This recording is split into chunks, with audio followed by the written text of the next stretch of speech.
Welcome here, Mr. Idara, for the thanks for joining us. And it was a wonderful game that we saw you play. At first, when I saw C4 and your opponent play C5, and the next board beside you, what is it called? Callistos also played, what is it called? E4, and his opponent also played C5. It was C5. What?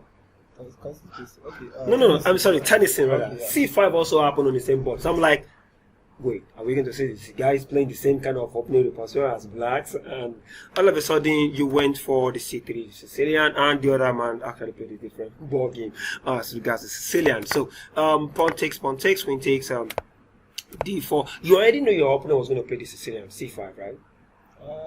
Not exactly, because I think he's in a sense kind of a fast player, so he plays a lot of things. But majorly, I feel like he was going to C5 with his first choice. So also, you already prepped the C5 like just in case, like an antidote. He wants to play C5.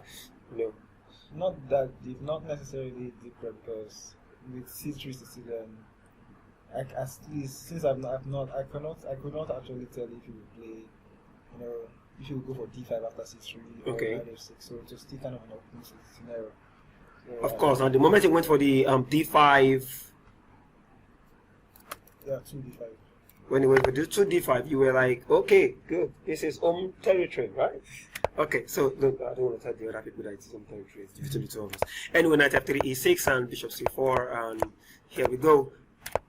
Of course, your opponent was going to return at almost every 10 minutes or something. He had it on his stomach. I don't know what did you guys eat yesterday night or something? Was it yesterday's night food or this morning's food? Probably this morning. Probably this morning. But you had the same food, but you didn't go to the toilet. Actually, you did, like how many times? I actually did. But I was just you did not eat. I thought you said you had. I was waiting for them. So, but they already brought it. They brought it. They called me to tell you that you couldn't go available. But you were now on the hot seat, so you couldn't go anymore. So I'm really urinating actually. Oh, have you eaten now? Yes, I have. Good. Okay, good. So because you need that energy for the next round. So was there any point in time of the game that you felt your opponent was maybe you were a little bit shaky, or maybe he was a little bit better? Moments better, I could not necessarily say. I can't say he was better at a point exactly, but I feel like somewhere in the opening, a few moves ago, like at the point of. Okay. Which move? Which move was that? No, just go back a little bit. Okay. Okay, 95. 95. So at this moment, I normally bishop e3 is a simple developing move. Yes. So there was a choice between bishop e3, or maybe even knight e3 or stuff, or probably even c4. Probably c4 as well. So but knight e5 was sort of tempting, and I wasn't sure if it would be, if there would be any serious downside to the move. So So I wasn't sure if there would be any serious downside to the move. So I think you put it on this side of this side of the head is closer. The minus. Okay. So I actually felt that after 95, threatening bishop f3, I just get to this quickly. Although it wasn't like I was having much still, I was expecting I would have much, since he could just do c8 before c8 before. Oh, okay. And then maybe knight c6 afterwards. Okay, so let's see. Then the choice in the game with d8, still not bad. Okay. I don't think there was much. D8. Except that after bishop f3, queen d6. Even at this point, I was thinking maybe bishop f4 or knight. Initially, I started my thought with. I was considering a number of moves there. I mean, bishop f4, just kind of logical. Yes, of course, logical. And then there was possibly just play bishop f3 as well. And then probably knight c4. But it was after. But most like knight c4 were not making sense. Just play knight and then play knight. Of course. Then bishop e3 felt like just too cool, because the thing here is I've not already released the knight to e5. If I should just play too calmly, cd4, cd4, it just gets to equalize very quickly. So I didn't want something like that. I could even play knight d5 at some point, so I have to be very careful here so I don't lose the little bit of felt I'm already having. Oh, okay. Not like something tangible, but just at least a little, of course. So you end up going for knight a3 for this pawn exchange, and queen d6. But hold on a second. why is this pawn not looking yummy anymore? Actually, it was part of the idea behind 93. Since the queen's position is already fighting. Oh, so it's looking like queen takes, rook takes, then there is a knight coming in, right? B5 and looking at the square. But one thing rooks. Wait, hold on a second. The rook was to be able to go back to. Oh, that's true. Now because of this knight can go back here, so the knight. Oh, that's going to be so deadly. No, that was deep. I think that was really deep there. Okay, so that's clear. That's clear for our viewers. So this pawn is not free. Don't dare it. And Okeke actually saw it. Spread it and played queen to b4. Now, now his own idea is just to take with his rook at the moment. So it is a lot of things. But bishop went here, and it became a little bit easy, I think, for you from here. Knight here. Some folks were already thinking pawn push, but it does not work because of the pin on the point. So queen attacks the knight, knight takes knight, pawn takes, and now you've at least shattered his pawn structure over there. So queen here, just simple development. A3, knight b, knight to e, d5, b4, just advancing on the queen side, and this bishop maneuvering from here, from here back to here, sounds, I don't know. Yeah, actually, the game. First of all, I think it started out, but once he played queen a6, I wasn't sure again because it felt like the queen was misplaced. Yeah, I think so. I actually feel the queen is misplaced personally myself. So with the queen already misplaced on a6, and then once he played bishop, and then the issue here is I already sort of have a target thanks to the weakness of c6. Outside the h7, initially it started from c6 weakness. Yeah. Then the bishop on d7 is just a bad bishop. Yeah, this is a terrible bishop at the moment. This bishop is so terrible. So and this actually the issue with playing b6 in this sort of positions early on in the game. Oh. So one thing I tried to not allow was, because the thing with this is that you don't tend to have too much, but that little edge you have, you just have to try to keep it.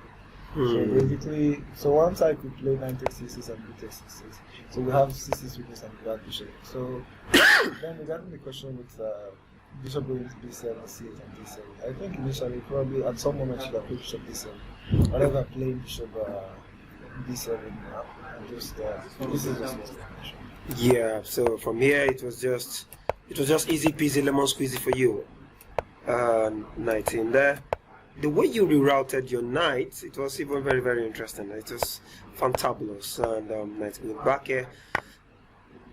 Wait, what? I actually didn't see this coming. I didn't see this at any point in time. I did not even know you made a knight sacrifice. Wondering why? Why was there something? Because I don't understand. The knight just went for the bishop. Why? Why would he do that? I personally was surprised when he played the knight. But I think there are other factors. I think he was already. Oh, maybe he believed he had his bishop takes pawn. I am not exactly sure if he had it, but I think the thing was we're already in time problem. So I felt probably after he did knight takes Bishop. Yeah. On a3. Let's see, knight takes bishop. So ideally I'll do knight takes bishop as well. Of course. Oh, of course, knight takes bishop. That was the only move. So after queen takes and pawn takes. I thought his idea was that trying to trade off more pieces as quickly as possible. Although which stresses the weakness, the issue with this bad bishop. But I think he was having that feeling that he could play for e5. Oh. Which he eventually got in, but not in a very good scenario. Oh, so okay. Probably that was played. Oops, it was rook f4, f5, h4, e4, e5, pawn takes, and h5, h6 check, and boops. Now, before you made this move, was it something that you saw beforehand, or it was exactly when the king came here that you started making the calculations? Actually, it all started from h4. From the moment I played h4. So you've been calculated from h4? Not necessarily, but I feel like because now if you watch the position, it kind of gets it open, and my pawn on e3 is kind of weak. Yes. They seem to already be trying to liberate all the spaces. So once I played h4, I was trying to at least press as quickly as possible. So h4, h5, rather. h5. So once I played h5, then rook d6. Rook d6. It appeared logical, but it was at this moment that I had to consider that I could press on something. So once I played h6, then played king f6.